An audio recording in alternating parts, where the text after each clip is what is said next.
Hello, this is Andrew Westhof, Senior Loan Officer and owner of Homes Mortgage Lending. And today I want to talk to you about what happens if you have a job change while buying a home. So, as you probably are guessing, it's not a great time for you to make a job change, but life happens. Things can happen with your current job out of your control, or your dream job might come available while you're in the process of buying a home or searching for a home. So, the first thing you need to know is that your lender is going to find out, almost certainly. So don't try to hide it from the lender. Don't think that because they've already signed off on your pay stubs and your W-2s and your other income documentation that you're out of the woods. The lender is going to do what's called a verbal verification of employment right at the end of your loan. So they're going to contact your employer and make sure that you're still in good standing, your position hasn't changed, your pay hasn't changed, you haven't put in a 2 weeks notice or about to go on any kind of a leave. So if anything of that nature is happening, if you're leaving your current employer, or even if your position pay structure is changing or you're going on leave, anything like that, let your lender know right away so that we can figure out what we need to do. This verbal verification of employment happens within 1 to 10 days before closing. On most loans, it's only good for 10 days. And typically, the lender is going to do it 1 to 2 days before your actual closing, meaning you've already gotten a clear to close. You've scheduled your closing. You and the sellers are both planning on closing on a date and time. So if we find out that there's a change of employment at that point, it's going to cause you a delay on the loan for sure. People are going to be upset because they've already made moving plans. In best case scenario, we can still do the loan, but we're going to have to verify the new income or verify that that the loan still works as is, which is going to cause a delay. If your rate's locked in, if that's going to expire, you're going to incur some costs to extend the interest rate lock.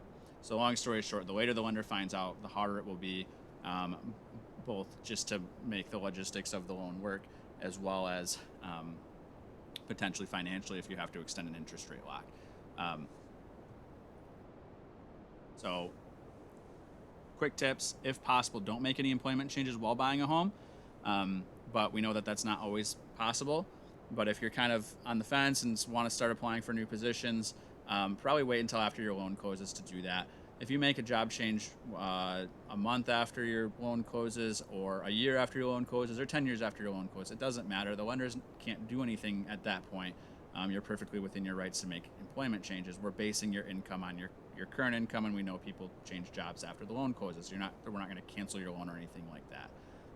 If, however, we find out after the fact through an audit that you knew you were planning on leaving your current position, your current job that we were basing the income on, and didn't tell us, we're dishonest about it, that can be a problem, mortgage fraud type of a problem where a loan can be called due. If you are searching for new employment, let your loan officer know as early as possible, even at pre-approval stage.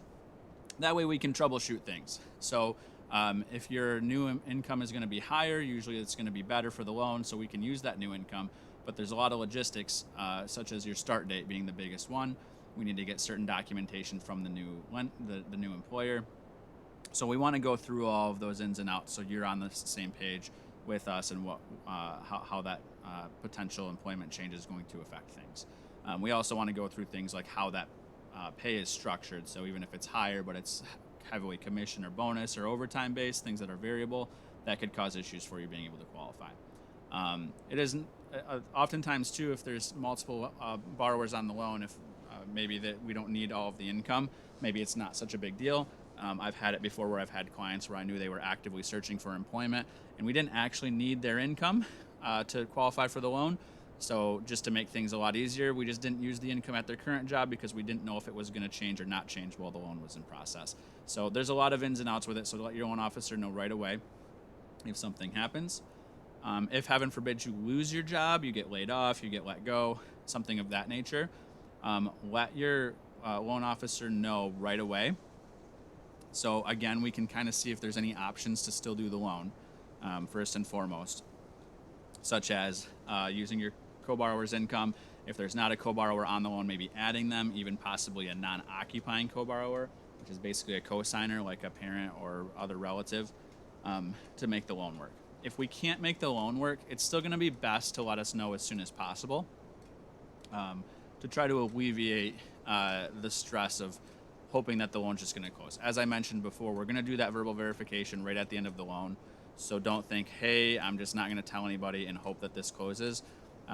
because when we find out, which we almost inevitably will, right at the a day before closing, 2 days before closing, you're gonna have a really really upset folks, realtors, sellers, the whole 9 yards, which is not. It's gonna make a really bad situation even worse.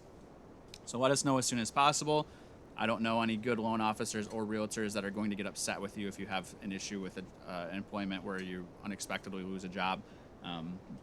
With that, we're gonna, we've done this many times before. We've seen every situation. It's not our first time seeing it. It's probably your first time experiencing something like this, and it's not fun. But let us know up front so that we can figure out the best option, work on getting your earnest money deposit back, things like that. And then when you get new employment and want to purchase a home down the road, you're still in good standing with everybody, including the lender and realtor, to do that in the future. So hope this is helpful. If you do have any questions, please feel free to post them in the video notes. I'll also put my contact information there. If you're in Michigan, I'm licensed in the state of Michigan anywhere in the state. So if you're thinking about purchasing a home or just have some general questions, please feel free to reach out to me. Thank you so much for your time.